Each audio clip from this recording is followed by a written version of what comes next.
On the sweltering morning of May 31st, 2017, the sun rose over Pensacola, Florida, casting long shadows across the quiet streets. The Jones family's modest apartment complex was waking up to another ordinary day. 12-year-old Naomi Jones, a bright and cheerful girl known for her infectious smile, had been up early, helping her mother, Shanta Craig Jones, prepare breakfast for her two younger brothers. As she watched her mother leave for work, Naomi promised she would look after her brothers and keep them entertained until their mother returned. It was a promise she had kept many times before, but this day would be different. Naomi had always been a responsible child, often taking on more than her fair share of household duties. Her mother, a single parent working long hours to provide for her children, relied heavily on Naomi's maturity. That morning, as Naomi waved goodbye to her mother from the porch, a slight breeze rustled through the trees, offering a brief respite from the oppressive heat. Naomi stood there for a moment, feeling the warmth of the sun on her skin, before turning back inside to her brothers.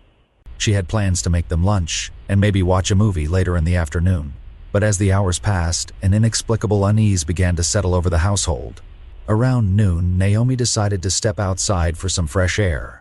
She told her brothers she would be right back, but as minutes turned into an hour, the boys grew worried. They called out for their sister, their small voices echoing in the stillness, but there was no answer. The apartment complex was eerily quiet, with only the faint hum of distant traffic breaking the silence. When Shanta received the frantic call from her sons, her heart sank. She raced home, her mind flooded with fear and panic. Shanta burst through the door of her apartment, calling Naomi's name, but was met with silence. Her sons were terrified, their eyes wide with confusion. They explained that Naomi had simply stepped outside and never came back. Shanta's first thought was that maybe Naomi had gone to a friend's house, but a quick check of the usual spots yielded nothing. As the minutes ticked by with no sign of her daughter, Shanta's dread deepened.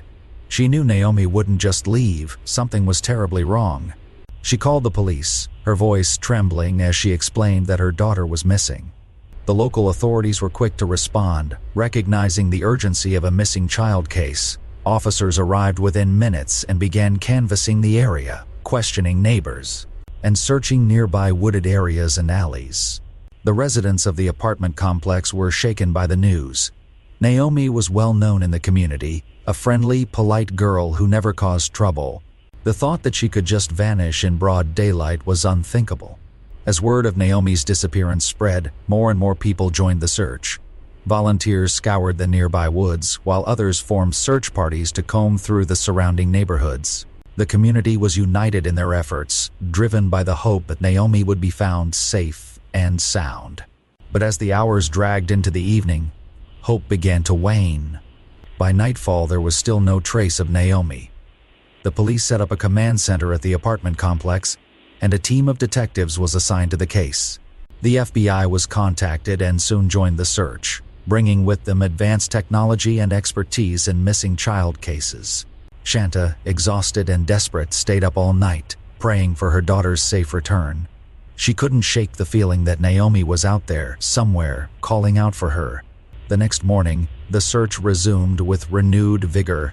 Helicopters flew overhead, scanning the dense woods and waterways for any sign of Naomi. Divers were sent into nearby creeks and lakes, while bloodhounds were brought in to follow Naomi's scent. But despite the massive search effort, there were still no leads. It was as if Naomi had vanished into thin air. On the third day of the search, the investigators received a tip that sent chills down their spines. A neighbor reported seeing a man loitering near the apartment complex around the time Naomi disappeared. The description matched Robert Howard, a man with a criminal record who lived in the same complex. Robert was the boyfriend of Lauren Ying, a woman who lived just a few doors down from the Jones family.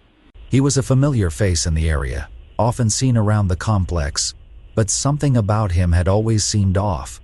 When detectives dug into Robert's past, they discovered a disturbing history.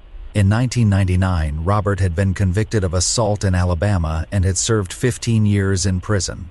Since his release, he had been on the offender registry, a fact that sent shockwaves through the community. How could someone with such a dark past have been living among them without anyone knowing?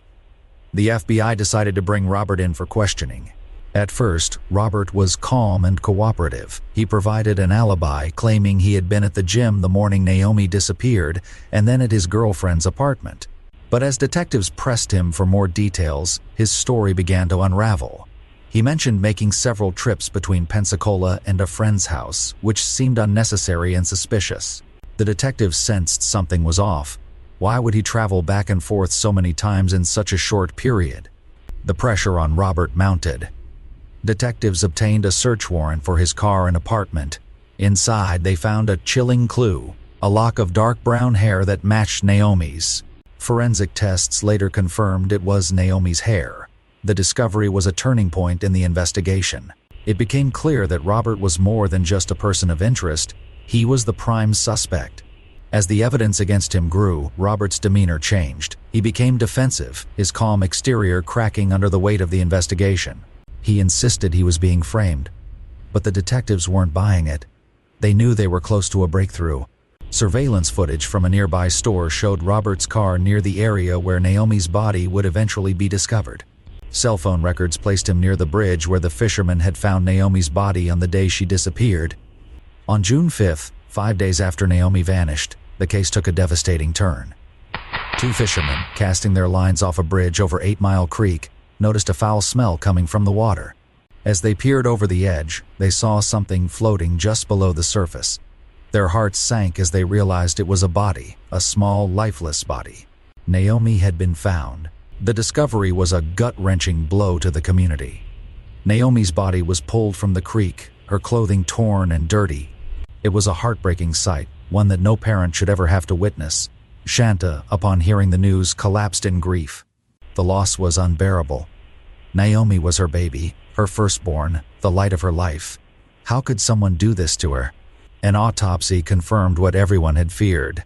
Naomi had been assaulted and strangled.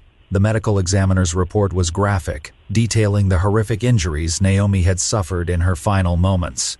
The news sent shockwaves through Pensacola. The town was in mourning, but there was also a growing sense of anger. People wanted justice for Naomi. With the case now officially a homicide, the focus of the investigation shifted entirely to Robert Howard. Detectives pieced together a chilling timeline of events.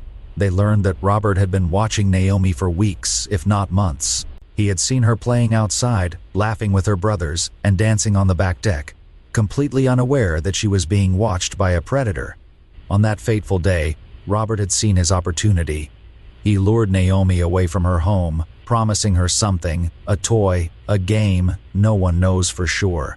What is certain is that he took her to a secluded spot, assaulted her, and ended her young life. He then dumped her body in the creek, thinking it would never be found. Confronted with the overwhelming evidence, Robert finally broke down. He confessed to the crime in a chillingly detached manner, describing how he had grabbed Naomi when she went outside to play, driven her to a remote location, and killed her. His confession was cold and emotionless, devoid of any remorse or regret. Robert Howard was arrested and charged with first-degree murder, abduction, and assault. His trial was swift, and the jury found him guilty on all counts. He was sentenced to life in prison without the possibility of parole, ensuring he would never walk free again. For Naomi's family, the verdict brought some sense of closure, but it could never erase the pain of losing their beloved daughter. Naomi's death left a void that could never be filled. She was gone, but her memory lived on in the hearts of those who loved her. The small town of Pensacola would never be the same. The community was left to grapple with the loss, to make sense of a senseless act of violence. But in the wake of this tragedy, there was also a renewed sense of determination, a commitment to protecting their children, to ensuring that something like this could never happen again. Naomi Jones was more than just a victim. She was a vibrant, loving, and caring young girl who touched the lives of everyone she met. Her spirit, her joy, and her kindness would never be forgotten. The town of Pensacola vowed to remember Naomi not for how she died, but for how she lived, a bright light that shone too briefly in a world that could not contain her. And so Naomi's story, though tragic, became a rallying cry for justice, a reminder of the preciousness of life.